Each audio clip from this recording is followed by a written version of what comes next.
Hello everyone, welcome back to our channel. देखिए, आज के ये जो सेशन है इसमें हम संसाधन एवं विकास जो चैप्टर है वो पढ़ने वाले हैं, जो कि कौन सी क्लास का है, क्लास 10th का है। ठीक है, और इसको हम उस तरीके से पढ़ेंगे जैसे कि 10th की एग्ज़ाम्स जो होती है ना, उसमें पूछा जाता है, बोर्ड एग्जाम्स में जो पूछे जाते हैं क्वेश्चंस, उसके हिसाब से हम इस चैप्टर को पढ़ने वाले हैं। ठीक है, ये जो संसाधन एवं विकास चैप्टर है, इसमें से ज़्यादातर जो क्वेश्चंस हैं वो कौन से पूछे जाएंगे, 1 नंबर के क्वेश्चन। ओके, तो हमें बड़े बड़े प्रश्न उत्तर को याद नहीं करना है, जो छोटे छोटे 1 नंबर में पूछे जा सकते हैं, जैसे कि रिक्त स्थान हो सकता है ना, या फिर जो सही ऑप्शन को चुने, इस तरह के जो क्वेश्चंस होते हैं वैसे क्वेश्चन हमसे इसमें पूछा जाएगा। तो हम इस चैप्टर को बहुत ही आसान तरीके से और बहुत ही सिंपल वे में समझने की कोशिश करेंगे और ये जानेंगे कि कहाँ से कौन सा क्वेश्चन हमसे पूछा जा सकता है। ठीक है, देखिए, सबसे पहले हमें समझना है कि संसाधन क्या होता है। तो हमारे पर्यावरण में उपलब्ध प्रत्येक वस्तु जो हमारी आवश्यकताओं को पूरी करने में प्रयुक्त की जा सकती है और जिसके बनाने के लिए प्रौद्योगिकी उपलब्ध हो, जो आर्थिक रूप से संभाव्य और सांस्कृतिक रूप से मान्य हो, उसे हम क्या कहेंगे, संसाधन कहेंगे, है ना। मतलब कि वो सारी चीज़ें जो हमें कहाँ से मिलती है, प्रकृति से मिलती है ना। अब ये जो चीज़ें हमें प्रकृति से मिलती हैं, उन्हें हम कैसे यूज़ करेंगे जिससे कि हम हमारे जीवन को बहुत ही सरल बना सकें। जैसे कि अभी आप ये जो लेक्चर है वो मोबाइल पर देख रहे हो ना, तो इससे क्या आसान हो गई है आपकी लाइफ कि आप घर बैठ के पढ़ाई कर सकते हो, आपको कहीं जाना नहीं पड़ेगा, है ना। तो मोबाइल ने आपके जीवन को क्या बना दिया, सरल बना दिया। तो मोबाइल आपके लिए क्या हो गया, संसाधन। वैसे ही प्रकृति हमें बहुत सारी चीज़ें देती है, जैसे पानी, है ना, पेड़ पौधे। तो जैसे पेड़ नहीं होंगे, है ना, तो हम खाना कैसे खाएंगे, है ना, हमें अन्न वगैरह कहाँ से मिलेगा। तो ये सारी चीज़ें, पानी नहीं होगा तो हम जी सकते हैं क्या, नहीं। तो ये सारी चीज़ें हमारे जीवन को क्या बना रही है, सरल बना रही है और सुखद बना रही है। तो ऐसी जो चीज़ें होती हैं जो हमें प्रकृति से मिलती हैं, उन्हें हम क्या कहते हैं, संसाधन कहते हैं।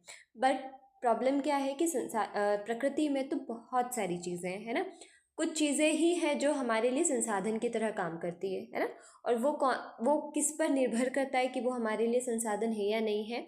जैसे कि सोना हो गया, है ना, पेट्रोल हो गया, हम इसको क्या करते हैं, धरती को खोद कर निकालते हैं, है ना। अब मान लो हमारे पास कोई मशीन ही नहीं है कि हम जिससे कि पेट्रोल निकाल सके या सोना निकाल सके, तो क्या वो संसाधन हमारे लिए काम का है क्या। वो हो सकता है संसाधन है, पर हम तो उसको यूज़ ही नहीं कर पा रहे, तो वो हमारे लिए संसाधन नहीं होगा। तो संसाधन वो होते हैं जो कैसे होते हैं, प्रौद्योगिकी उपलब्ध हो, मतलब प्रौद्योगिकी की मदद से हम उसको हमारे जीवन को सरल बनाने में उपयोग कर सकें, है ना। देन उसके बाद आर्थिक रूप से भी वो क्या होने चाहिए, संभाव्य होने चाहिए। मतलब कि मान लो कोई मशीन लाए हमने, पेट्रोल निकाला, सोना निकाला, पर पता चले बहुत ज़्यादा पैसा हमारा लग गया और हम उस संसाधन को, जैसे सोना है ना, हम उसको खरीद ही नहीं पा रहे, पेट्रोल बहुत ज़्यादा महंगा हो गया, हम उसको खरीद ही नहीं पा रहे, तो वो हमारे लिए संसाधन होगा क्या, नहीं होगा, है ना। और सांस्कृतिक रूप से कैसा होना चाहिए, वो मान्य होना चाहिए। तो संसाधन होने के लिए कौन सी 3 चीज़ें ज़रूरी है कि प्रौद्योगिकी उपलब्ध होनी चाहिए उसके लिए, आर्थिक रूप से संभाव्य होना चाहिए और क्या होना चाहिए, सांस्कृतिक रूप से मान्य होना चाहिए। तो यहाँ से क्वेश्चन पूछा जा सकता है कि संसाधन क्या है ना। तो संसाधन वे सभी चीज़ें हैं जो प्रकृति से हमें मिलती है ना, जिसको बनाने के लिए प्रौद्योगिकी हमारे पास है, आर्थिक रूप से वो कैसी है, संभाव्य है और सांस्कृतिक रूप से मान्य, उसे हम क्या कहेंगे, संसाधन कहेंगे। अभी हो सकता है कि रिक्त स्थान में आपसे पूछ ले, या किसमें पूछ सकते हैं, जो चूज़ द करेक्ट आंसर होता है कि 4 ऑप्शन दिए आपके पास, है ना, तो 3 ऑप्शन दे देंगे, फिर लास्ट एक कोई सा दूसरा दे देंगे और बोल देंगे कि इसमें से कौन सा नहीं है। तो आपको ये याद रखना है, ठीक है। तो संसाधन समझ में आ गया कि वो सारी चीज़ें जो हमारे जीवन को क्या बनाती है, सरल बनाती है और जिसके लिए 3 चीज़ें जो हैं वो ज़रूरी होती है, प्रौद्योगिकी उपलब्ध होनी चाहिए, सांस्कृतिक तरीके से वो मान्य होनी चाहिए और आर्थिक रूप से वो संभाव्य होनी चाहिए, है ना। अब देखो, ये जो संसाधन है इसको हमने अलग अलग उस प्रकार में विभाजित किए हुए, है ना। जैसे कि उत्पत्ति के आधार पर हमने बांटा है, समाप्यता के आधार पर बांटा है, स्वामित्व के आधार पर बांटा है और विकास के स्तर के आधार पर बांटा है, ठीक है। तो सबसे पहले उत्पत्ति के आधार पर कितने होते हैं, जैव और अजैव। जैव कौन होंगे, जिसमें जीवन हो, है ना, जैसे कि पेड़ पौधे, मनुष्य, है ना। और अजैव कौन से होंगे, जैसे कि पृथ्वी हो गई, नदी हो गई, है ना, पहाड़ हो गए। तो उत्पत्ति के आधार पर कितने प्रकार के, 2। ये भी आपसे 1 नंबर में पूछा जा सकता है। तो उत्पत्ति के आधार पर जैव और अजैव। उसके बाद समाप्यता के आधार पर, मतलब जो समाप्त हो सकते हैं या समाप्त नहीं हो सकते, है ना। तो नवीकरण योग्य या अनवीकरण योग्य। नवीकरण जिसको कि हम फिर से नया कर सकते हैं, और अनवीकरण, है ना, अनवीकरण मतलब कि क्या, जिसको कि हम फिर से नया नहीं बना सकते। जैसे कि जो हमें सूर्य ऊर्जा मिलती है ना, पवन ऊर्जा मिलती है, ये कभी ख़त्म होंगी क्या? नहीं, जितनी हम इनको जितना हम चाहते हैं उतना हम इनको यूज़ कर सकते हैं। और अनवीकरण कैसे? जैसे पेट्रोल, एक बार हमने गाड़ी में डाल लिया, यूज़ हो गया, क्या वापस से हम वो पेट्रोल को यूज़ कर सकते हैं? वापस से हम उसको बना सकते हैं क्या? नहीं। तो समाप्यता के आधार पर दो, नवीकरण और अनवीकरण। उत्पत्ति के आधार पर कितने थे? जैव और अजैव। फिर स्वामित्व के आधार पर, मतलब कि व्यक्तिगत, सामुदायिक, राष्ट्रीय या अंतर्राष्ट्रीय, किसका उस संसाधन के ऊपर हक है ना। यदि हमारा है तो व्यक्तिगत, जैसे हमारा घर होता है, हमारी जितनी प्रॉपर्टी, हमारी ज़मीन वगैरह, हमारी कार वगैरह, ये सब क्या होगा? हमारा खुद का संसाधन है वो, तो व्यक्तिगत हो जाएगा। सामुदायिक मतलब क्या होता है? जो पूरे समाज का हो, जैसे कोई मंदिर हो गए, कोई रिवर हो गई, है ना, नदी हो गए, पहाड़ हो गए, ये सब क्या है? सबके लिए रोड हो गया, इसको सब यूज़ कर सकते हैं, तो सामुदायिक हो गया। राष्ट्रीय, अब देखो, चाहे वह सामुदायिक हो चाहे वो व्यक्तिगत हो, ये सभी किसके संसाधन हैं?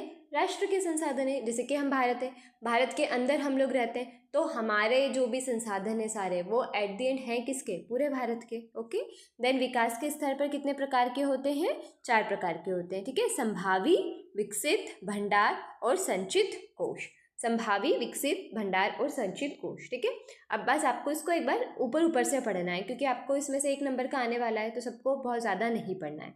तो उत्पत्ति के आधार पर जैव और अजैव, समाप्यता के आधार पर नवीकरण और अनवीकरण, स्वामित्व के आधार पर 4, कौन कौन से? व्यक्तिगत, सामुदायिक, राष्ट्रीय और अंतर्राष्ट्रीय, और विकास के स्तर पर संभावी, विकसित, भंडार और संचित कोश, ठीक है। तो संसाधन की पहले परिभाषा हमने पढ़ ली, संसाधन कितने प्रकार के होते हैं ये हमने पढ़ लिए, ठीक है। अब देखो प्रॉब्लम क्या है कि संसाधन हमारे पास हैं, प्रकृति से हमें मिल रहे हैं, पर हम लोगों ने क्या करा? इसका बहुत ही ज़्यादा यूज़ करना स्टार्ट कर दिया ना, जिसके कारण क्या हुआ? ये ख़त्म होते जा रहे हैं। तो हमें इनका अंधाधुंध बिल्कुल प्रयोग नहीं करना है। क्यों? क्योंकि अगर हम ऐसा करते रहे तो जो हमारे बाद वाले लोग आएंगे, है ना, उनके लिए तो कुछ बचेगा ही नहीं, सारी चीज़ें हम खुद ही ख़त्म कर देंगे। तो ऐसा ना हो, इसके लिए कौन सी मतलब कौन सा एक नया कॉन्सेप्ट जो है वो लेकर आया गया? सतत पोषणीय विकास। अब ये क्या होता है ये हमें समझना है ना। तो सतत पोषणीय आर्थिक विकास का अर्थ है कि विकास पर्यावरण को बिना नुकसान पहुंचाए हो और वर्तमान विकास की प्रक्रिया भविष्य की पीढ़ियों की आवश्यकताओं की अवहेलना ना करे। मतलब हमें क्या करना है? विकास तो करना पड़ेगा। जैसे मान लो रोड बनाना है, तो कई बार हमको पेड़ काटने पड़ते हैं, है ना, या तो फिर क्या, जैसे खेत है उनके बीच में से हमको रोड बनाना पड़ता है। तो विकास तो ज़रूरी है, इसके कारण हमें कई बार प्रकृति को नुकसान पहुंचाना पड़ता है, बट हमें क्या कोशिश करना है कि वो नुकसान कम से कम हो। और जब भी हम कोई भी विकास योजना बनाए तो हमें ये ध्यान में रखना है कि वो विकास योजना ऐसी होनी चाहिए जो आगे वाले जो लोग आने वाले हैं उनको भी मदद कर सके। पहला संसाधन जो हम पढ़ने वाले हैं वो क्या है? भू संसाधन, है ना।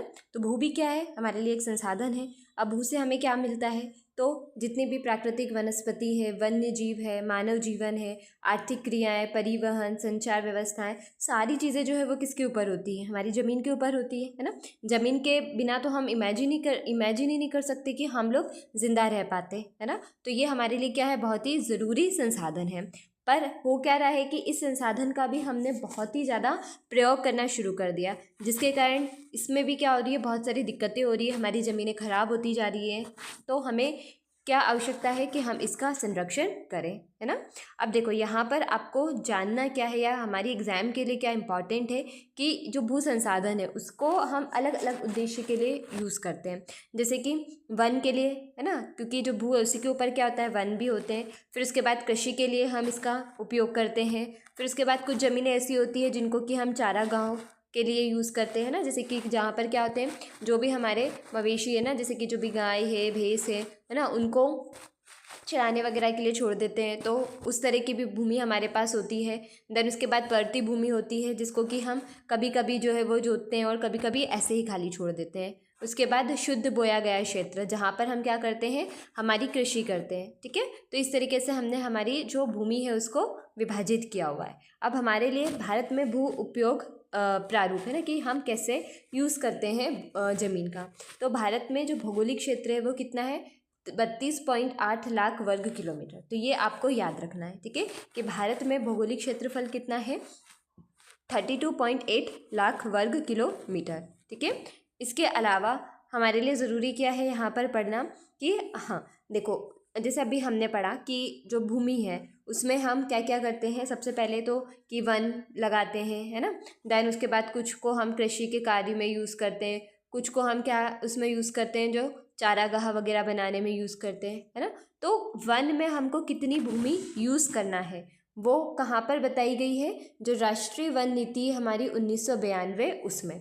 और उसमें उन्होंने क्या बोला है कि जो 33% है, मतलब ये पूरा मान लेते हैं ज़मीन है ना, तो इसका ये जो इतना पार्ट है ना 33%, ये पूरा 100 है, इसमें से जो 33% है इस पर क्या होना चाहिए, वन होना चाहिए। और ये किस नीति के हिसाब से हम बोल रहे हैं, तो राष्ट्रीय वन नीति 1992। तो एग्ज़ाम में पूछा जा सकता है कि 33% क्षेत्रफल में वन होने चाहिए, ये किस नीति ने कहा है, तो राष्ट्रीय वन नीति 1992, ठीक है, ये आपको याद रखना है। अब उसके अलावा जो भूमि है ना, जैसे हमने कहा कि हम इसका बहुत ही ज़्यादा अंधाधुंध प्रयोग कर रहे हैं, जिसके कारण इसका संरक्षण करने की बहुत ज़्यादा ज़रूरत है। तो आखिर इसमें कौन कौन सी प्रॉब्लम है वो हमें पढ़ना है। जैसे सबसे पहली परेशानी जो है वो क्या है, भूमि निम्नीकरण और संरक्षण उपाय, मतलब सबसे ज़्यादा भूमि का क्या हो रहा है, निम्नीकरण हो रहा है। तो हम कैसे उसका निम्नीकरण कम कर सकते हैं और उसका संरक्षण कर सकते हैं, ठीक है। तो भूमि एक ऐसा संसाधन है जिसका उपयोग हमारे पूर्वज करते आए हैं तथा भावी पीढ़ी भी इसी भूमि का उपयोग करेगी। जैसे गाँव में हम देखें, है ना, तो सब लोग किस पर निर्भर रहते हैं, ज़मीनों पर निर्भर रहते हैं। अगर वो ज़मीन ही ख़राब हो गई तो वो लोग कैसे जिएंगे, है ना, उनके पास पैसा कहाँ से आएगा, उनके पास गेहूँ कहाँ से आएगा, और अगर अनाज पैदा नहीं होगा तो हमें भी अनाज कहाँ से मिलेगा, मतलब कोई भी पृथ्वी पर जिंदा ही नहीं रह सकता। तो इसके लिए ज़रूरी क्या है कि हम उस भूमि का संरक्षण करें। अब भूमि को मतलब जो भूमि है हमारी ना, वो ख़राब किसके कारण हो रही है, तो सबसे ज़्यादा तो क्या हो रहा है, वनोन्मूलन, हमने पेड़ काट दिए। अब पेड़ों को काटने से क्या होता है कि जो इससे ये पेड़ है हमारा, है ना, तो पेड़ों की क्या होती है, ये जो जड़ें हैं ये क्या करती है, यहाँ पर ये जो मिट्टी है उसको बांध के रखती है ना, पकड़ के रखती है। अब हमने ये पेड़ ही काट दिया तो अब इस मिट्टी को पकड़ के कौन रखेगा, तो ये हवा से उड़ जाएगी, अगर पानी आया तो पानी से ही क्या होगी, बह जाएगी। और 1 सेंटीमीटर भी जो मिट्टी है उसको बनने में कई साल लगते हैं, तो कितनी सारी मिट्टी तो बह गई। फिर ऊपर वाली मिट्टी क्या होती है, सबसे ज़्यादा उपजाऊ होती है, वो मिट्टी बह गई तो हम अगर वहाँ पर मान लो गेहूँ बोएंगे, सोयाबीन बोएंगे, चावल बोएंगे तो वो ठीक से पैदा नहीं होंगे, है ना। तो इससे तो क्या होगा, बहुत दिक्कत हो जाएगी हमें। दूसरा सबसे बड़ी परेशानी क्या है, अति पशुचारण, पशुचारण बहुत ज़्यादा हो रहा है, जिसके कारण भी क्या हो रही है, हमारी भूमि खराब होती जा रही है। फिर खनन के लिए भी हम क्या करते हैं, भूमि को खोदते हैं, फिर उसमें से बहुत सारे केमिकल्स वगैरह निकलते हैं तो उनको हम बाहर छोड़ देते हैं, तो उसके कारण भी हमारी ज़मीनें क्या हो रही है, ख़राब होती जा रही है। तो हमें क्या करना है, हमारी ज़मीनों का संरक्षण करना है। तो संरक्षण कैसे होगा, जो परेशानी है उसको हम दूर कर दें। जैसे सबसे बड़ी परेशानी क्या है, वनोन्मूलन, तो हम क्या कर सकते हैं, पेड़ लगा सकते हैं, है ना, हमें पेड़ों को नहीं काटना चाहिए। हमारे जो खेत है उनके आसपास क्या होने चाहिए, पेड़ होने चाहिए, ताकि जिससे कि जो ज़मीन है उनको या जो मिट्टी है उसको पेड़ पकड़ के रख सके, ठीक है। फिर अति पशुचारण दूसरी परेशानी है, तो हमें क्या करना चाहिए, अलग से ऐसी कुछ भूमि जो है वो छोड़ देना चाहिए जहाँ पर पशु को मतलब वहाँ पर हम पशुचारण करवाएंगे। दूसरी भूमि में हमें पशुओं को नहीं ले जाना चाहिए, ताकि दूसरी जो ज़मीनें हैं, दूसरी जो भूमि है हम उसकी संरक्षण कर सकें। उसके अलावा जो हम खदान वगैरह खोदने में ज़मीन को खोदते हैं, जिसके कारण ज़मीन ख़राब हो जाती है, तो हमें क्या कोशिश करना है कि कम से कम हमें खोदना पड़े, है ना, जिससे कि हमारी ज़मीन का हम संरक्षण कर सकें। ओके, तो आपको क्वेश्चन कैसे आ सकता है, ऐसा आ जाएगा कि भूमि का निम्नीकरण किन किन कारणों से हो रहा है, और उसमें ऑप्शन आ जाएंगे कि किस किस के कारण हो रहा है, वनोन्मूलन के कारण हो रहा है, अति पशुचारण के कारण हो रहा है, खनन के लिए हो रहा है, और उपयुक्त में से सभी, है ना। तो आपको क्या करना है, उपयुक्त में से सभी, है ना। इस तरीके से आपसे क्वेश्चन पूछे जाएंगे एग्जाम में। अब उसके बाद एक और चीज़ हम क्या कर सकते हैं कि भूमि का संरक्षण हमको करना है तो वनोरापण और चारागाहों का उचित प्रबंध हम कर सकते हैं, हमने पढ़ लिया, है ना। फिर पेड़ों की रक्षक मेखला पशुचारण नियंत्रण और रेतीले टीलों की कांटेदार झाड़ियाँ लगाकर हम जो स्थिर बनाने की प्रक्रिया से भी भूमि कटाव की रोकथाम जो है वो कर सकते हैं। मतलब वही है, जैसे ये हमारा पेड़ है, आइट साइड हम क्या कर दें, यहाँ पर पेड़ लगा दें, सॉरी ये हमारा खेत है, आइट साइड हम क्या लगा दें, पेड़ लगा दें, जिसके कारण क्या होगा, मिट्टी हमारे खेतों से बाहर नहीं जाएगी और हम क्या कर लेंगे, हमारी ज़मीन का संरक्षण कर लेंगे, है ना। अब उसके बाद दूसरा संसाधन हमारा क्या है, मृदा संसाधन, है ना। मृदा, मिट्टी बहुत ज़रूरी है हमारे लिए। अब इसमें क्या है, बहुत ही अलग अलग तरीके की हमें मिट्टी जो है वो मिलती है, तो हमें हर प्रकार की मिट्टी को पढ़ना है और यहीं से ज़्यादातर जो प्रश्न है वो आपसे एग्ज़ाम में पूछे जाएंगे। तो अच्छी से आप समझें, और यदि आपको कोई भी डाउट होता है, नहीं समझ में आता है, तो आप कमेंट में बता दें कि हमें ये समझ में नहीं आया है।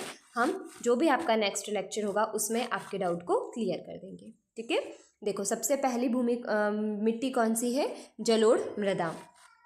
तो यह मृदा विस्तृत रूप से फैली हुई है। जैसे जो हमारा भारत है उसमें सबसे ज़्यादा जो मिट्टी हमें मिलती है वो कौन सी मिलती है, जलोढ़ मृदा मिलती है। ज़्यादातर हमें ये कहाँ पर मिलती है, जो पंजाब, हरियाणा, यूपी वाला जो रीजन है वहाँ पर हमको जलोढ़ मिट्टी मिलती है। अब ये जलोढ़ मिट्टी को कौन बनाता है, तो 3 नदियाँ बनाती है। आपको ये याद रखना है ना, कि जो जलोढ़ मिट्टी है उसे कौन सी नदियों द्वारा बनाया जाता है, तो सिंधु, गंगा और ब्रह्मपुत्र, है ना। कैसे बनती है जलोढ़ मिट्टी, जैसे ये पहाड़ है, यहाँ से ये सारी रिवर्स आ रही हैं, तो ये पहाड़ से क्या है, छोटे छोटे पत्थर और ये सब लेकर आएंगी। फिर ये यहाँ पर मान लो एक पूरा सीधा रास्ता मिल गया, तो जब ये पानी यहाँ से बहेगा तो ये क्या करेंगे, जितनी भी मिट्टी वगैरह लाई थी वो सब यहाँ पर छोड़ती जाएंगी। तो यही जो मिट्टी वगैरह है या छोटे छोटे कंकड़ वगैरह है, यही धीरे धीरे क्या बन जाएंगे, जलोढ़ मिट्टी बन जाएगी, ठीक है। तो कौन सी 3 नदियाँ इसको बनाती है, सिंधु, गंगा और ब्रह्मपुत्र, ठीक है। अब उसके बाद आयु के आधार पर हमने जलोढ़ मृदा को 2 भागों में